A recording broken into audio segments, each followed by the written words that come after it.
Movies inaanza kwa malumbano makali sana baina ya Williams pamoja na Octavia, yani hii yote ni kwa sababu ya mali. Katika sebule hiyo ya kifahari, hali ya hewa ilikuwa imechafuka huku sauti za ukali zikivuma kuta zote. Octavia akiwa na uso uliokunjamana kwa jeuri na dharau, anasema, "Unanipiga mimi, hujui kama mimi ni mama yako." William akiwa na uchungu mwingi moyoni na macho yaliyocheua hasira dhidi ya mwanamke huyu aliyekuwa kikwazo cha amani yake, anajibu kwa sauti ya mamlaka na msisitizo mkubwa, "Wewe sio mama yangu wala wewe hauna nafasi yoyote kwangu na cha kunifanya haina." Malumbano hayo yaliashiria mwanzo wa mpasuko mkubwa ndani ya familia hiyo ya kitajiri. Baada ya hapo William anashituka kwenye usingizi mzito, kumbe alikuwa anaota na akapatwa na hofu kubwa moyoni na aliwaza sana siku hiyo. Aliamka akiwa anatokwa na jasho jingi, huku mapigo yake ya moyo yakienda mbio kama mtu aliyekuwa akifukuzwa na adui asiyeonekana. Yale maongezi ya ndotoni yalimpa wasiwasi kuwa huenda baba yake yuko hatarini. William akachukua gari yake na akaenda kumuona baba yake ili ajue kama ni mzima au la. Giza la usiku halikumzuia, alikanyaga mafuta huku akisali moyoni baba yake awe salama. Na alipofika nyumbani akaita baba baba baba kwa sauti ya kukata tamaa iliyochanganyika na upendo wa dhati, na huku nyuma yake akiwa na mpenzi wake ambaye anaitwa Cleopatra, ambaye alikuwa akimfuata kwa kusitasita huku akishangaa hofu hiyo kubwa ya William. Ghafla alipofika ndani, akamkuta Octavia ambaye ni mama yake wa kambo na kumuuliza, "Baba yangu yuko wapi?" Nyumba ilikuwa na harufu ya ukiwa na ukimya usio wa kawaida uliotanda kila kona ya korido. Olivia akiwa amevalia nguo yake yenye rangi ya light blue kwa upole na unyenyekevu wa bandia akamjibu, "Baba yako ambaye ni mpenzi wangu mimi amefariki," huku akidondosha chozi la mamba lilolenga kupofusha macho ya William asione ukweli. William akasema, "Hapana, hii inakaaje? Haiwezekani, baba yangu hawezi kufa wakati nimeongea naye tu juzi hapa." Kwa sauti ya juu sana iliyovunja ukimya wa nyumba hiyo, mwili wake ukitetemeka kwa mshtuko wa kutoamini. Lakini Octavia ambaye ni mama yake wa kambo, akajaribu kumpoza hasira zake kwa kumshika bega kwa hila. Na pembeni akiwa ameshikwa na mpenzi wake Cleopatra, na nyuma ya mama akioneshwa mfanyakazi mwenye siri nzito moyoni kuhusu kifo cha baba William. Mfanyakazi huyu Annabeth alisimama mbali kidogo, akitazama chini huku akishikilia siri inayoweza kupasua mbingu. Pale William akamchukua mpenzi wake wakaingia chumbani na huku akiwa na mawazo mazito sana kuhusu kifo cha baba yake, akihisi moyoni mwake kuwa kifo hicho kilikuwa na mkono wa mtu. Baada ya muda kidogo, Annabeth ya Mabaye ndiye aliyekuwa mfanyakazi wa nyumba hii, anawaza jinsi gani ataweza kuongea ukweli kuhusu kile kilichotokea wakati wa kifo cha baba yake na Williams. Alikuwa akihangaika na dhamiri yake, akijua kuwa kunyamaza ni usaliti kwa bosi wake aliyekufa, lakini kusema ni kuhatarisha maisha yake mbele ya Octavia mkatili. Pale mama mwenye nyumba akatokea na kumwagiza kwenda kuchukua mizigo nje kwa ukali na sauti ya amri ili kuhakikisha Annabeth hana muda wa kuzungumza na William. Basi kesho yake mapema asubuhi, Octavia mama mwenye nyumba alimuita mwanasheria na kusema, "William amesharudi, kwa hiyo unaweza kuja kutuandisha na kusimamia zoezi zima la ugawaji mali," akifanya haraka kabla William hajaanza kufuatilia mazingira ya kifo.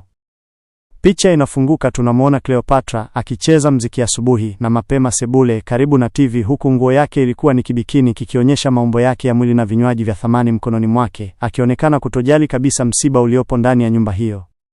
Hakika mwanamke huyu alikuwa anapenda sana starehe kuliko kufanya kazi na kutokujali kariba yake ya kike, jambo ambalo lilianza kumchefua William aliyejaa majonzi.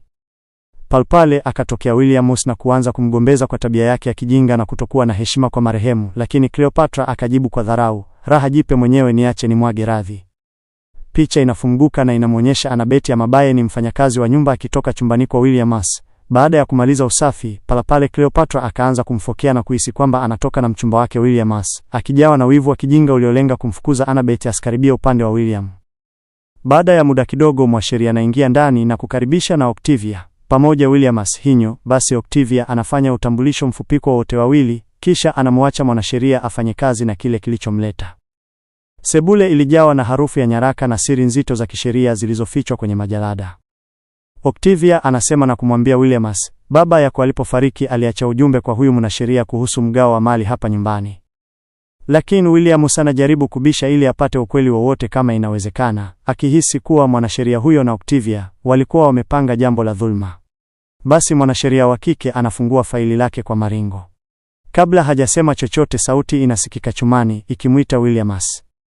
Kumbe alikuwa mpenzi wake Cleopatra, akilalamika eti anaogopa peke yake, akivuruga kikao hicho muhimu kwa makusudi au kwa kutojitambua. William akamwambia acha ujinga, akimfokea kwa hasira iliyokuwa imemjaa kooni. Basi siku hiyo kikao kikaahirishwa na mwanamke mwanasheria ukaagana na Octavia kisha akaondoka, huku Octavia akicheka kwa siri kwa kufanikiwa kuahirisha ukweli. Picha inafunguka na kumuonyesha Cleopatra akilalamika kwa sauti, Williams, kwa nini mpaka saizi hujanipeleka klabu nikafurahi nogelee ninywe savana kwa nini? Lakini alikuwa akirusha miguu kama mtoto mdogo, akitaka starehe huku mpenzi wake akiwa amefiwa na baba na anadhulumiwa mali.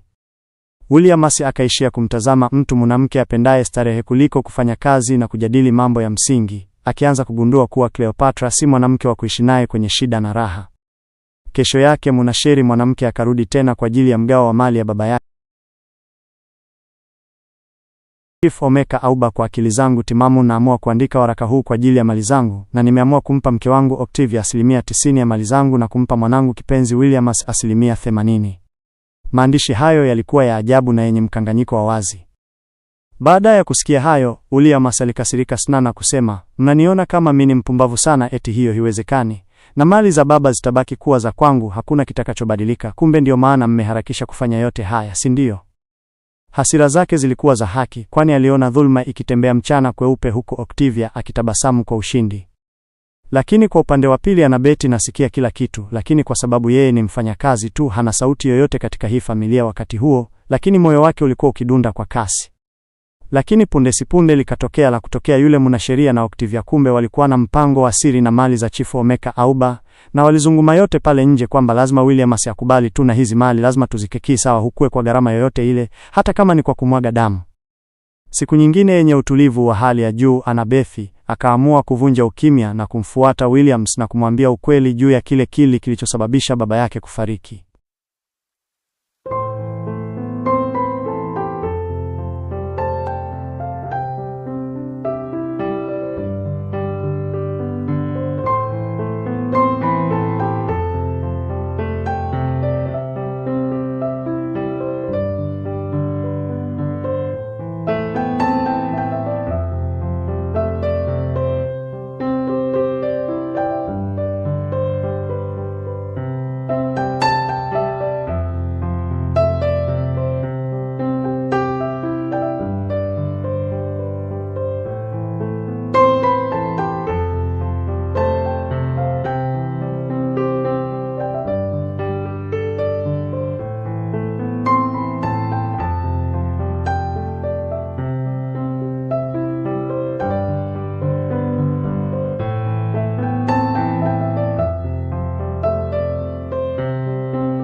Kwa tahadhari kubwa ili wasionekane na Octavia mpelelezi. Anabethi akamwambia kwa sauti ya upole na yenye kutetemeka kwa uchungu, baba yako hakufa kwa kifo halali, bali Octavia ndiye aliyemuua kwa tamaa zake za mali za Chief Omeka Auba. Hata hivyo Chief alishanipa nakala halisi zenye mgawanyo wa mali zake zote, na kama unataka naweza kukuonesha. William alihisi baridi kali mwilini baada ya kusikia usaliti huo wa kutisha. Williams akachukuliwa na Anabeti kwenda kumuonesha nakala halisi za mgawanyo wa mali ambazo zilikuwa zimefichwa kwa uaminifu mkubwa chini ya sakafu, na akamwomba Sina Williams atunze iwe siri sana hadi muda muafaka utakapofika. Na Williams alimshukuru sana Anabeti kwa kuwa mkombozi wake. Basi kesho yake William Odihaya akamfuata Octavia na kumuonesha nakala halisi. Alipoziona tu alistaajabu sana na uso wake ukapoteza rangi, akijua kuwa siri yake imevuja. Williams akisema, hizi ndizo nakala halisi zenye urithi wangu wa mali za baba yangu Chief Omeka Auba, na hakuna janja yoyote itakayofanya upate 90% kwa uongo. Baada ya hapo Williams na Anabeti wakapanga njama ya kumwekea mama wa kambo kinsa sauti kwenye gari yake ili kupata ushahidi uliokamilika wa maongezi yake ya siri. Basi Octavia akapanda gari na kwenda kwa rafiki yake mwanasheria na kumwambia ukweli kwamba Williams ashagundua kila kitu kuhusu mpango wetu, kwa hiyo tufanyeje? Wakapanga njama za kumuua Williams pia ili wamiliki mali zote na kufuta ushahidi wowote. Bila kujua kwa kinasa sauti kinachukua kila mazungumzo yao yaliyojawa na laana na ukatili. Kesho yake akajifanya rafiki wa Williams, lengo tu amuue kwa sumu kali kwenye kinywaji, lakini alipokuwa akimpa kinywaji Williams akamwaga chini kwa dharau, akimtazama Octavia moja kwa moja machoni.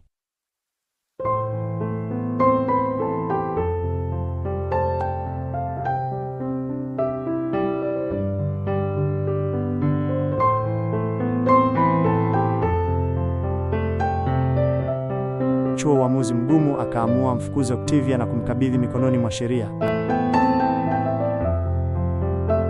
Pia akamfukuza Cleopatra aliyekuwa anapenda starehe tu na hana mpango mpya kichwani mwake wa kusaidiana naye kujenga maisha ya baadaye.